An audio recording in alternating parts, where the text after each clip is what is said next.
The atmosphere in Dr. Smith's office was heavy with concern. Mary, this is a serious matter. Why didn't your husband come? I thought of the two familiar figures at the entrance of the obstetrics and gynecology department and smiled at Dr. Smith. Apart from life and death, there are no major matters. My husband has more important things to attend to. Dr. Smith looked as if he wanted to say something but held back. Mary, this is cancer. It's untreatable. Isn't this a major matter? As Mary left the hospital, the early autumn breeze still carried the warmth of late summer. She rubbed the goosebumps on her arms and hailed a rickshaw. Mary, where to? Willow Bridge. The rickshaw passed by a car parked at the hospital entrance. Mary knew that car all too well. The tassels on the car curtains were always braided, something she did out of boredom while waiting for John to finish school. In the future, let's have a daughter, and Anna can braid her hair just as beautifully, okay? I don't want to braid a child's hair. Children move around too much, and it won't look good. Mary touched her belly, feeling a bit sad. Child, if you were in Emily's belly, she might braid your hair beautifully. Why did you end up in my belly? I have cancer and won't live long. The first time Mary met John was at Willow Bridge. He was a student then, dressed in a high-collared uniform, anxiously running with a barely alive cat in his arms. Hey! Buy my cigarettes, and I'll tell you how to save it. How do I save it? Find a place with good feng shui, bury it, and wish it a better life in the next one. Young John's eyes reddened. He stared at Mary for a long time, unable to speak. Mary clutched her purse tightly and ran. I saw it get hit by a car, it can't survive. Although you can't save the cat, you bought my cigarettes, so I won't get hurt today. You saved me, you're a good person and will be rewarded. But Mary still got hurt that day when she went back. She didn't bring the cigarette cabinet back. The money John gave her was enough to buy a new one. She was 13, the third year she had been separated from her family. She barely survived, and even that cat, in its short life, lived better than she did. The wind by the river gave Mary a headache. When she returned to the Zhao residence, housekeeper Susan hurriedly came to greet her. Mary, where did you go? Mr. Brown came back and couldn't find you. He was worried. Worried about what? I won't run away. Mary hesitated, remembering the diagnosis in her handbag. She pulled it back. Where's John? Mr. Brown received a call saying there was something at the school and that he'd be back soon. He left just before you returned. Mary remembered John mentioning a new teacher at the school, someone who had studied abroad and was very outstanding. And it was a woman. Mary turned and headed to the school. Years later, Mary encountered John again, now an intern teacher. It was her 7th year wandering the streets. Look at this. A new girls' school is enrolling students, and eligible girls don't have to pay tuition. Half a month later, Mary stepped into the school and saw John for the second time. Is it you? Yes, it's me. 4 years had passed since their first encounter. John had changed from his Mandarin collar uniform to a long gown. The autumn wind lifted the hem of his robe, and he smiled gently. Are you here to study? Maybe I'll be your teacher. John was inexplicably kind to Mary. She couldn't continue working for the gang leader if she wanted to attend school, and without a place to live, she had to stay at the school. Although tuition was free, accommodation cost $5 a year. Mary searched through her belongings and, with the dollar Lucy secretly gave her, she only had $3. I've spoken to the school. They agreed to let you pay for 1 semester first and the rest next semester when you have enough money. Mary was puzzled by his kindness, especially since she had once forced him to buy a whole box of cigarettes. When she went to pay for the second semester, the administrative teacher told her the fees were already paid. Who paid my fees? She ran into John again, just after the Lantern Festival. The northern part of Pay City was still cold. John was wearing a coat, and when he saw her, he pulled up his scarf and smiled shyly. His nose and cheeks were red. Did you pay my fees? Yes, I thought you might need some help. Years later, Mary stood at the door of the archive room, watching John sitting at the desk with a woman who looked exactly like her. The woman leaned over, pointing at a spot in the book, and John's ears turned red. Why was he always so good to me? Every time Mary asked, John would look at her with endless sorrow. Anna is so good. Anyone who sees you would want to be good to you. Mary stopped asking, afraid to see him like that, as if he wasn't truly seeing her. The name he called wasn't James, it was Emily. It was Anna. Emily is my sister. We share the same mother and have almost identical faces. I don't remember much from our childhood, only the distant ship during the chaos of war. I don't know who tripped me as we fled in panic. I twisted my ankle and couldn't run. My parents, focused on escaping, had no time to care for me. I cried and shouted, but the crowded dock drowned out my voice. People pushed and shoved me, and I watched helplessly as my parents boarded the ship.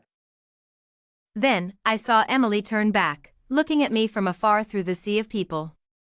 She mouthed the words, "Goodbye." That face, now overlapping with my memories, was in a room just 10 meters away, intimately embracing my husband. She looked up, just like before, and gazed at me. The tear mole under her sparkling eyes added a touch of emotion. She seemed to be thoroughly enjoying the moment. Seeing me, her smile deepened. She wrapped her arms around the man in front of her and planted a kiss on his forehead. John's hands roamed roughly over her body. I had never seen him like this. John, what if someone sees us? It's a day off. No one's at school. His familiar voice carried a hint of urgency. On our wedding night, he spoke to me in the same gentle tone, and we had such a wonderful night together. But can you tell who I am? I don't want to be mistaken for a stray rat on the street. I wanted to leave, but my feet wouldn't move. John stopped his actions, lifted his head from her neck, and brushed away her messy hair. I could hear the amusement in his voice. How could I not tell? My dear Anna. Which Anna? The lover from your youth abroad, or the wife you have now? John didn't answer. He silenced her with a kiss. Be careful, the doctor said not in the first 3 months. The first 3 months. 2 months ago, John didn't come home one night. Since then, he stopped coming home every day like he used to. During that time, I was anxious. Having wandered the streets in my youth and lived a hard life, I had a medical checkup before marrying John. The doctor said it would be difficult for me to conceive. But despite that, he still wanted to marry me. I was both surprised and delighted. He loved me so much. What could I give him in return? I couldn't even give him a child. Until half a month ago, I started feeling nauseous occasionally. I heard it was a sign of pregnancy, but I was afraid it was just false hope. So, this morning, while he was out, I secretly went to the hospital for a checkup. The result. Besides the child, they found something else. Like the cancer in my brain, and the truth of my seemingly dreamlike marriage. I didn't confront Emily's provocation and turned back to the Zhao residence. When John returned, I was already asleep. After getting into bed, he tidied my hair and kissed my face.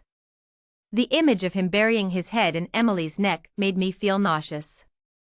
I frowned, pretending to have a nightmare, and moved away from his embrace, pulling the blanket over my head.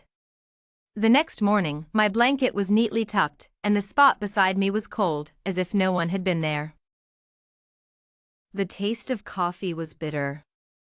I never liked it, but John did. I watched Emily stir the bitter liquid with a small silver spoon, sizing her up and down.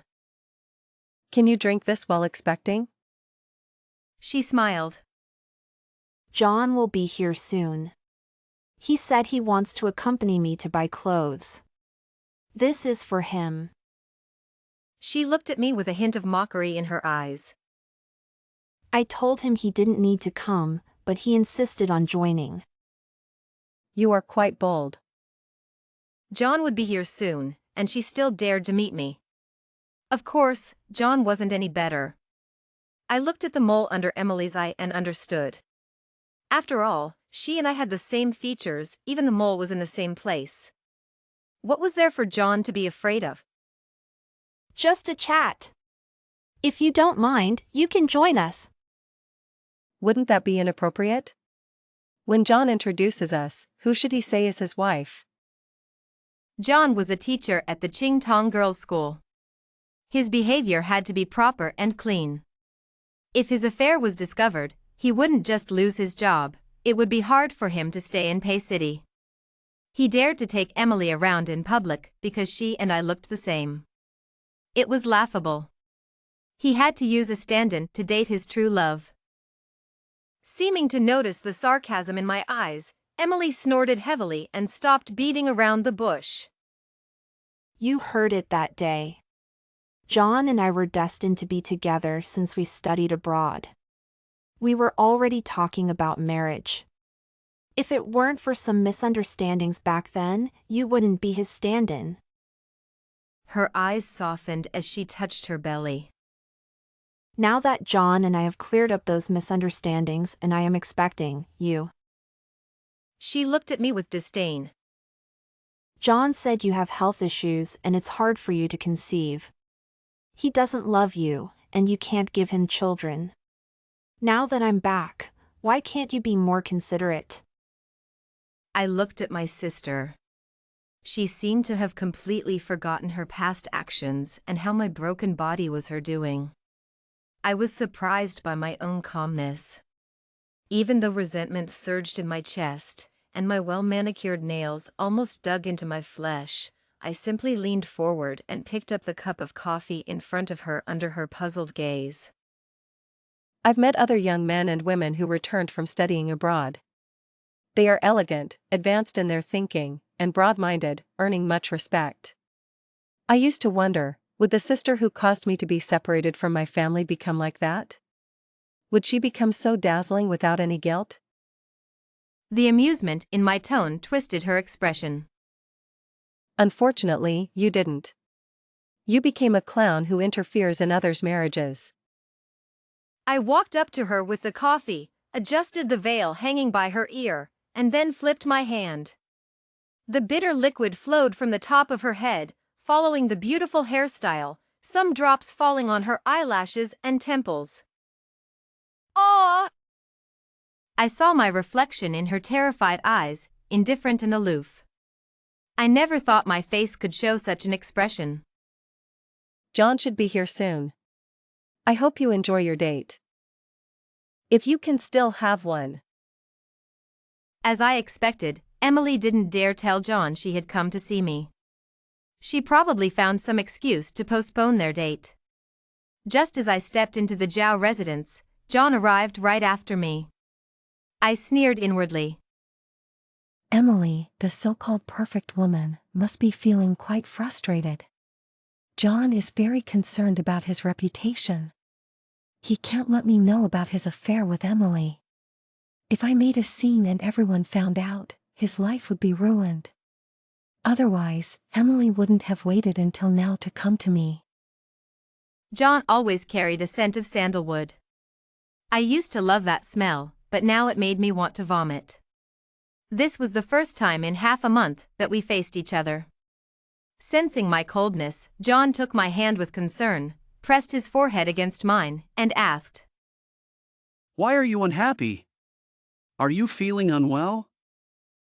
I frowned, subtly pulled my hand back, and took a step back.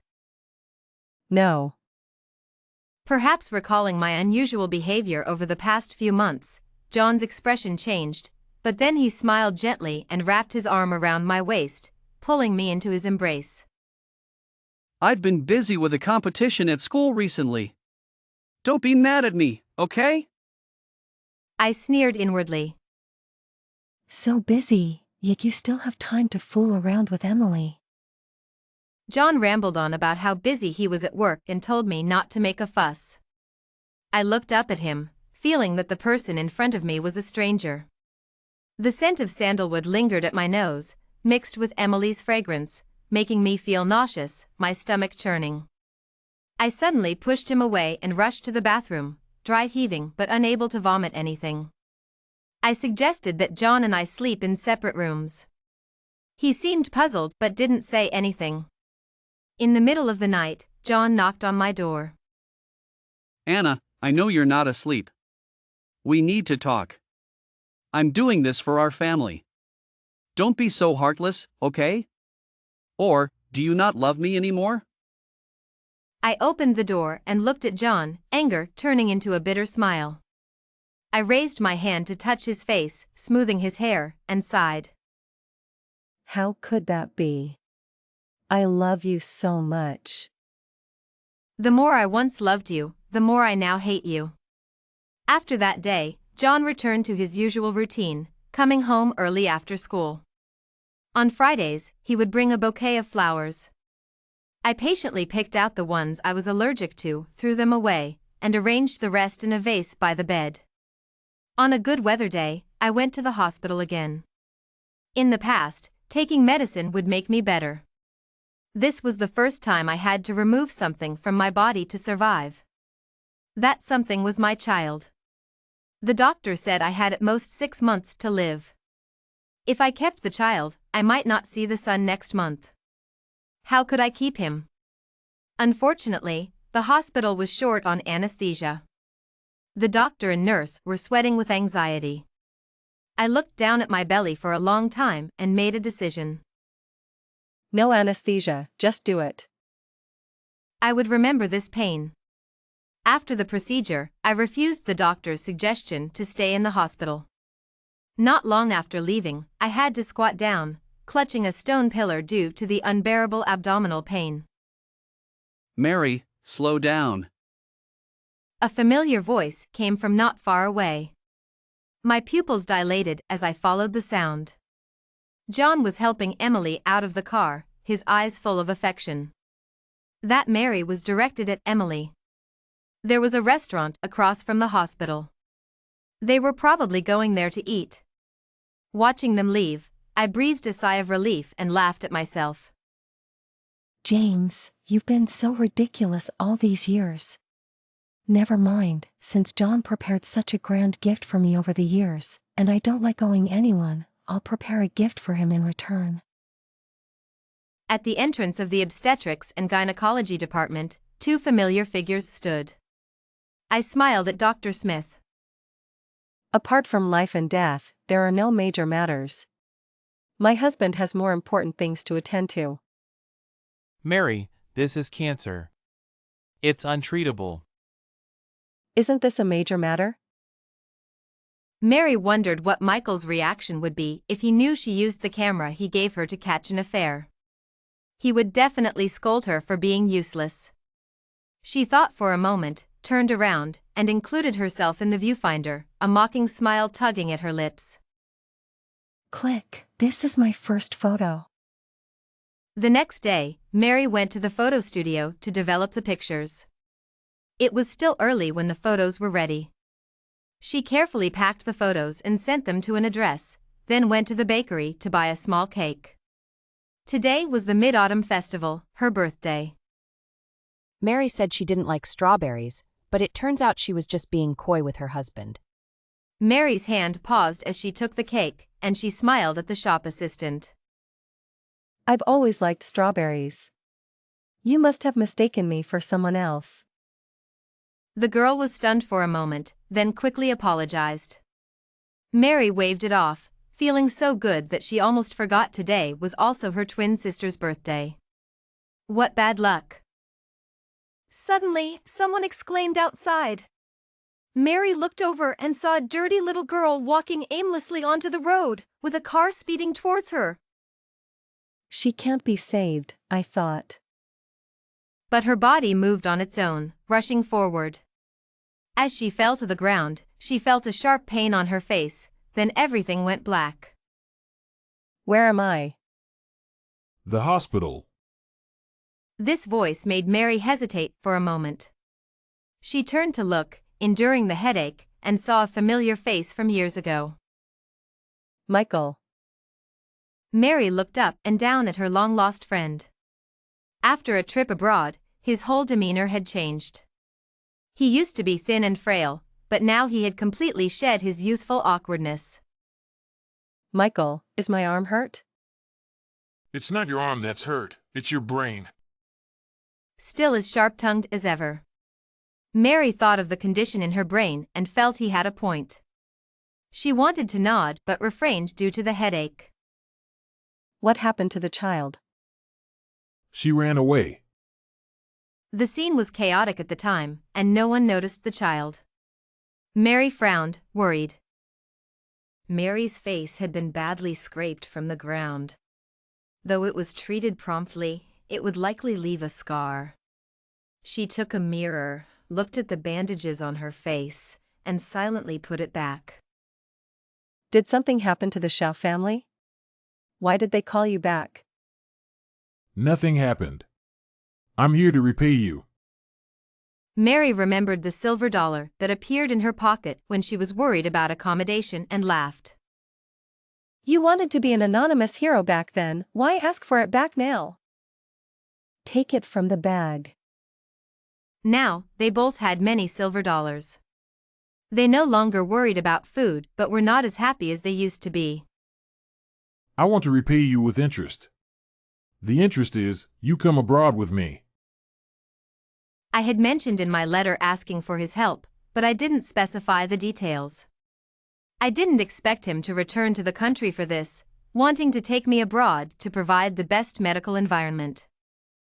Mary, you need to think about this carefully. Going abroad might give you a better chance. Michael, I asked for your help, but not to save me. Are you willing to risk your life just to get back at him? You're wrong, Michael. I don't have much time left. If I can drag him down with me after I'm gone, wouldn't that be satisfying? You still have a chance. When you enrolled, you told me you wanted to open an orphanage to give homeless children a warm home. Surviving and revenge, I need to be sure I can accomplish at least one thing. Can you guarantee that I'll survive if I go abroad? Michael stared at me, and I stared back until his eyes turned red. You need to help me with some things. I can't leave the hospital for now, and the things in my head won't wait. I softly explained my plan to him step by step. Finally, I raised my hand to touch my eyes and asked him, Can my corneas be donated after I'm gone? He didn't answer and left. Watching his departing figure, I felt a sense of melancholy. The child who used to secretly follow me and cause trouble had grown up so much. Happy birthday. Not long after Michael left, John hurried over, holding me and apologizing. It's all my fault. I neglected you because of school matters, but I've already asked housekeeper Susan to order a cake. Why did you still go to buy it yourself? Just wanted to take a walk. He held me in his arms, and I could faintly smell the scent of osmanthus, which was Emily's scent. I found it amusing and pushed him away. You're hurting my face. He seemed to notice the bandage on my face for the first time. What happened? Is it serious? It's nothing. They said it might leave a scar. A strange look flashed in John's eyes, but he quickly suppressed it and asked with concern. Does it hurt? Let's go back. After 100 days of recovery, I lay in John's house for a month. During that time, I secretly went to the hospital for a checkup. The tumor was growing faster than expected, but fortunately, the car accident hadn't caused it to rupture. I began to experience intermittent blindness. Sometimes, while eating, I would suddenly be plunged into darkness. John started staying out at night again, probably unable to accept my disfigurement, I thought. On a rainy night in late autumn, there was a knock on the door of John's house. John was drunk, and the young man who brought him back was handsome. The servant took John from him, but he suddenly lunged at me and hugged me. Sister-in-law, it's really you. I was puzzled. Seeing his enthusiastic greeting, he didn't seem like a teacher from school and called me sister-in-law, so he must be a friend John made while studying abroad, mistaking me for Emily. Thinking of this, I felt a wave of nausea. I pushed him away and asked the servant to send him off. Returning to my room, John, who should have been in his own room, was lying quietly on my bed. Housekeeper Susan must have noticed the tension between us and wanted us to reconcile. I sighed and looked up at the house. This house was left by John's family. After they sent him abroad, the family fell apart, leaving only this empty house. I always thought I was an abandoned child of my family, and John had lost his family. We were kindred spirits, relying on each other. He treated me so well, I should treat him even better. But later, I realized all that kindness was fake. What a joke. John's cheeks were flushed, probably from the alcohol, and he frowned, asking for water. I stood by the bed and handed him the water cup. Anna, have you forgiven me? I thought of the young man calling me sister-in-law with a smile, and a fire of anger rose in my heart. He couldn't even tell us apart, not even our names. I suddenly splashed the water in his face. John, who do you see in your eyes? Who are you calling? Can you tell the difference? He was stunned for a moment, then his eyes gradually cleared, and he looked at me with a mix of confusion and panic. Anna! Mary, what's going on? What nonsense are you talking about? I laughed in anger, tears streaming down my face. I wiped my tears away and took a stack of photos from the drawer, throwing them at his face. John picked up the photos in shock. They were all pictures of him and Emily together, holding hands, hugging, kissing, and even in bed. Mr. John, even if you indulge in broad daylight, remember to close the windows. John's hand trembled as he held the photo, probably not expecting Mary to expose him so bluntly. You! When did you? Of course, you're very smart. I couldn't hide it from you. He answered his own question, his tense body collapsing. There was a hint of a smile in his eyes. How could I forget? You're so clever. That's what I like about you. Mary looked at him coldly. The tears on her face had dried, and the last bit of affection she had for him had vanished. How much do you know? Isn't this enough? He reached out to her, but she stepped back. Having drunk too much, he couldn't control his body, and not only did he fail to grab even a corner of her clothes, but he almost fell off the bed. He paused, exerted some effort to lie back on the bed, sighed, and asked, What do you want to do? Mary didn't answer him.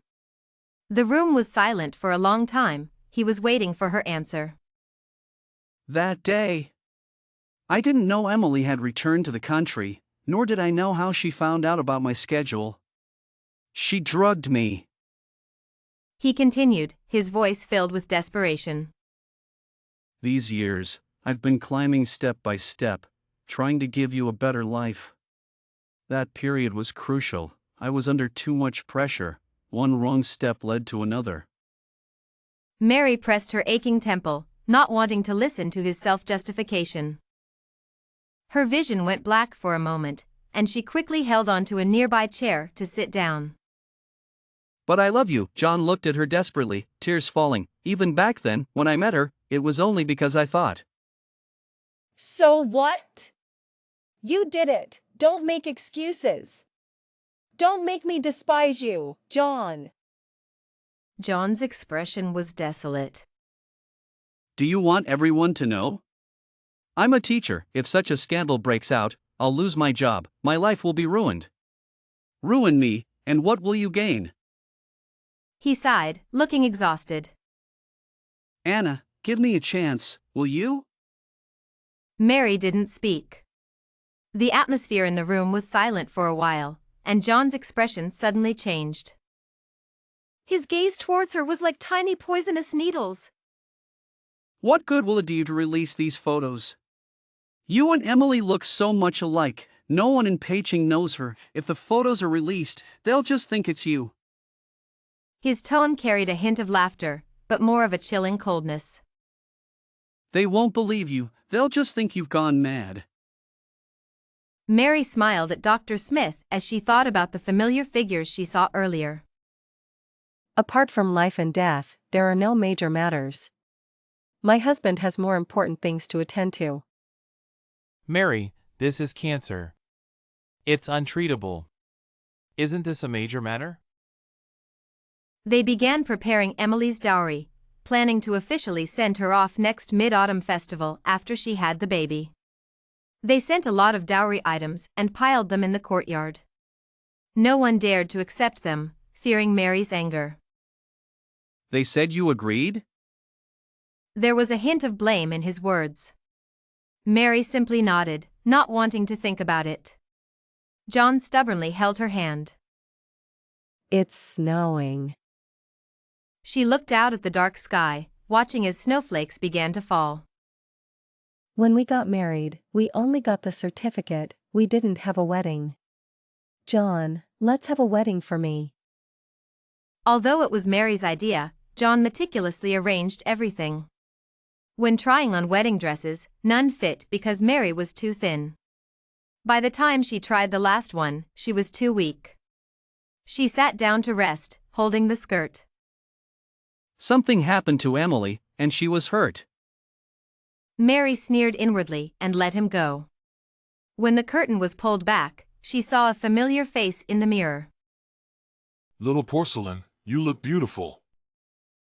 Hearing that long-forgotten nickname made Mary feel dazed. Come with me, there's still time. Mary didn't understand. When Emily abandoned her, no one turned back to tell her, there's still time. When she found out she was just a stand-in, no one told her, there's still time. She didn't have time to divorce John gracefully and live the life she once dreamed of, like opening an orphanage, before the doctor told her she didn't have much time left. How could I trust him? She could only safely choose another thing that still had time, dragging John and the entire Shin family into the abyss. This time, Michael didn't try to persuade Mary. He just helped her choose a wedding dress, had the store staff make a few alterations, and told her to come back in a few days to try it on. On the day of the wedding, it snowed heavily. The makeup artist praised Mary's good spirits, and she thought it was probably her last burst of energy.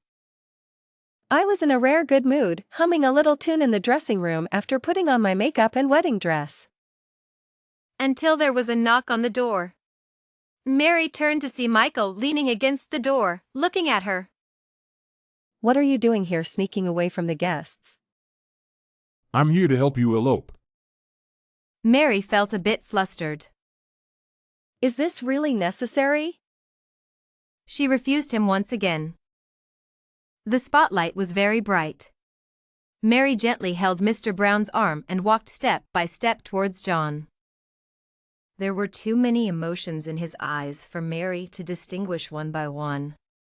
In fact, due to the tumor pressing on her optic nerve, she could barely see his figure. I was fully immersed in this wedding that belonged to me.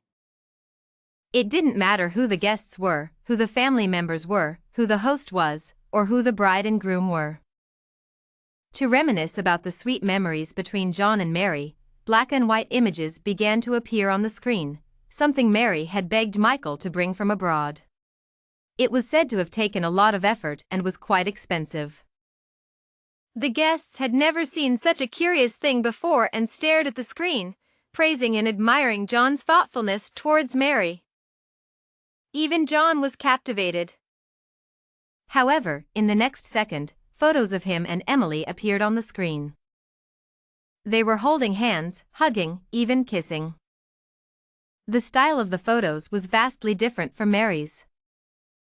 The locations were also varied. Soon, someone noticed something was wrong and started whispering. This doesn't look like the bride, more like her sister. No way. Isn't Mr. Zhao deeply in love with his wife? Is he having an affair with her sister? A single stone caused 1,000 ripples, and everyone seemed to have discovered the truth. Amidst the uproar, all eyes were on Emily and John. Mary smiled and turned to look at them, but unfortunately, her vision was too blurry to see Emily and her parents' expressions clearly. It must have been quite a sight. Beside Mary, John's mouth was stiff, and his hands were trembling. He looked at Mary in disbelief. Mr. Zhao, you dare to do it but not admit it? Do you have to make everyone uneasy? Do you not want to live your life anymore? The commotion on stage caused a momentary silence in the previously noisy environment, and someone whispered. What's going on? Isn't this a wedding? Mr. Zhao is such a person. The Shen family is really something. Isn't Mrs. Zhao also a long-lost daughter of the Shen family? How can they be so biased towards the eldest daughter?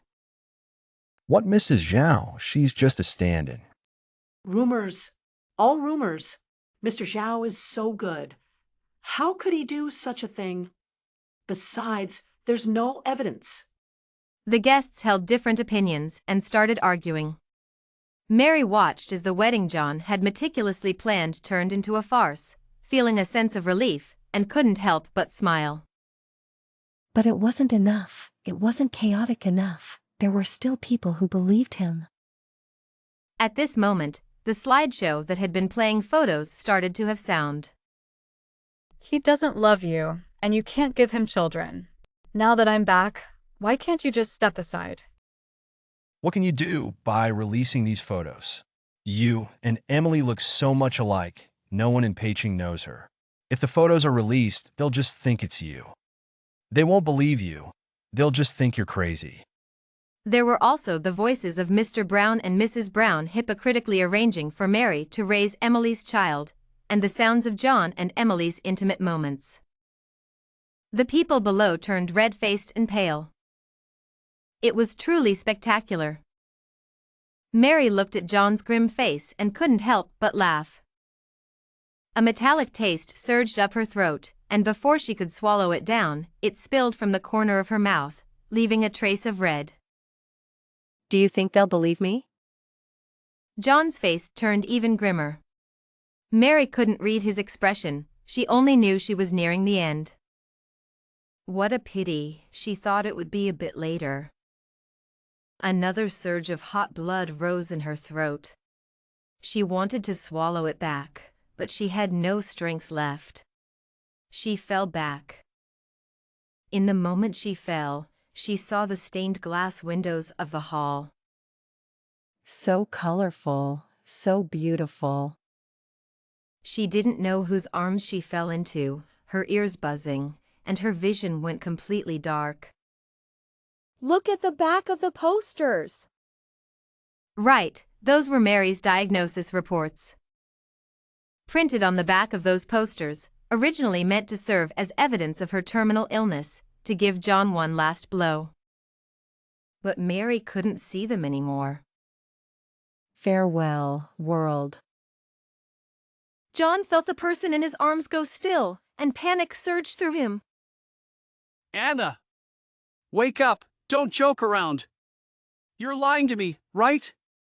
What terminal illness? You're just mad at me and don't want to see me, right? His tone was light, as if afraid of scaring something away. Don't be mad, I didn't lie to you. Back then, when I met Emily abroad, I thought she was you. John trembled all over, almost unable to hold the person in his arms. So, that so-called substitute was actually Emily. Have you forgotten? I said, I love you. He remembered their first encounter at Willow Bridge. It has always been you. But from now on, the only thing he would think of when he closed his eyes would be her pale face lying in his arms. The sky in Texas was very blue, and a few children in summer clothes were playing hide and seek in the courtyard of an orphanage. I leaned against the window, watching the little girl who was searching for others, finding it amusing. Have you made up your mind? Are you willing to leave them behind? Michael handed me a plate of strawberries with the stems removed. As long as they can live peacefully here, that's enough. Even if I leave, someone else will take care of them.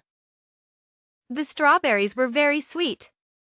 I stuffed a few more into my mouth, fearing he might take the plate away, using the excuse that eating too much could cause a relapse. I want to go back, you know that. Aren't you afraid of being recognized? It's been over 10 years. Who would recognize me now? The year I was discharged, you couldn't even recognize me. When I woke up 10 years ago, I was already in Texas. I thought I had been reincarnated as a foreigner with my memories intact until I saw Michael at the door of my hospital room. He still took me away. When I asked him how he did it, he didn't give a serious answer, saying he stole me from the morgue. Over 10 years have passed. I have lived for over 10 more years. I didn't ask much about what happened back then, but Michael would occasionally tell me some things. For instance, the Brown family was criticized and couldn't stay in the area, so they had to move away in disgrace. And Emily, traumatized by that wedding, lost her child and reportedly couldn't conceive again. He would talk about everything except one person. John. But I had heard about him. He lost his sanity. Not long after that farce ended, he was dismissed from the school. Willow Bridge wasn't too big or too small, and the rumors made him afraid to go out. It wasn't long before he lost his mind. When Michael took me to the airport, he was still worried. I should go back with you. The situation back home is chaotic, and all the prominent families are struggling. The Michael family fled back then. If you return now, won't they make you pay dearly? Mr. Michael, don't worry. I will assist Miss James well. The girl standing beside me had a silk ribbon over her eyes, a smile on her lips, and a gentle tone. See? Grace said so herself. What else are you worried about? Grace was the little girl I saved that year. When Michael took me abroad, he brought her along, saying that if I really passed away, he would give her my corneas. As it turned out, I didn't pass away, and she stayed by Michael's side, eventually becoming his second in command. The Willow Bridge orphanage was located very close to the Zhao residence, just a street away. It wasn't for any particular reason, the rent was cheap and the location was good. Michael didn't return to the country with me. I had to use my savings to rent a house, so I chose this place. Having volunteered at an orphanage in Texas, I had some experience, and with Grace's help, the orphanage's work progressed surprisingly smoothly. Reality soon proved that Michael's concerns were not unfounded. When the media were invited for an interview, a few older reporters almost recognized me, causing me to break out in a cold sweat. But they quickly dismissed their thoughts. You probably don't know, but not far from here, there's a madman in the Zhao family. His wife died on their wedding day. Since then, he's lost his mind, apologizing to everyone he meets, calling out his wife's name, begging for her forgiveness. Sometimes, when I passed by the Zhao residence, I would see housekeeper Susan. Her hair was almost entirely white, and her eyes were filled with exhaustion. When our eyes met, I was sure she recognized me. She smiled at me, then wiped her eyes and closed the door. Over the years, I had taken many medications to stay alive. By the time the Willow Bridge orphanage was fully established, those medications no longer worked for me. Michael eventually returned to the country. He stayed by my bedside day and night, listening to me arrange my affairs. The corneas are to be left to Grace, and the orphanage too. What about me? I thought for a moment and took out a camera and a silver coin from the drawer by the bed. He seemed to smile, probably the ugliest smile of his life, worse than crying. Do you think this settles everything? I owe you too much. How could I ever repay it all? As long as you know. As long as you remember. Don't repay it. As I closed my eyes, I heard him whisper, Repay it in the next life. The Peicheng orphanage had taken in many homeless children, and a journalist went to interview them. To everyone's surprise, the director of the orphanage was a girl in her early 20s, with particularly beautiful eyes. What drives you to run this orphanage at such a young age? My eyes are a gift from my predecessor, a reward for her lifelong dedication to doing good and providing a home for more and more homeless children. Some journalists said that when chatting with the director, she gave off a calm and gentle vibe, but the occasional spark of cleverness in her eyes always left people in a daze, prompting many sponsors to contribute. After the issue was published, at the Zhao residence, the elderly housekeeper Susan took down the newspaper and placed it on the handle of a door on the second floor. After she left, the door slowly opened, and a withered hand reached out from inside to take the newspaper. About 5 minutes later, the sound of shattering porcelain suddenly came from the room, followed by heart-wrenching screams. No one could make out the words of the screams, but anyone who heard them felt a deep sorrow and couldn't bear to listen any longer.